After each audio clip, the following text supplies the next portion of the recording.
આપણું દુઃખ કોણ દૂર કરી શકે? સંત નિકલે જવું જોઈએ, કાં તો ગુરુ કરે હા તો ગુરુનું સાનિધ્ય લેવું જોઈએ, અને એ જ આપણને માર્ગ બતાવે.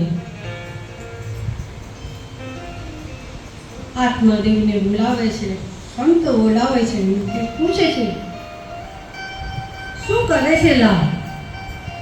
તો બસ હવે મારે જીવન સમાપ્ત કરવું છે. શા કારણે? તો કે છે મને ઘેર પુત્ર નથી. બસ આટલી વાત, નાની સી વાત, જે છે સારું છે, તું ભજન કર. ભગવાન જે કરે છે તે સારા માટે કરે છે, ને જે થઈ રહ્યું છે તે પણ સારા કાર્ય માટે થઈ રહ્યું છે.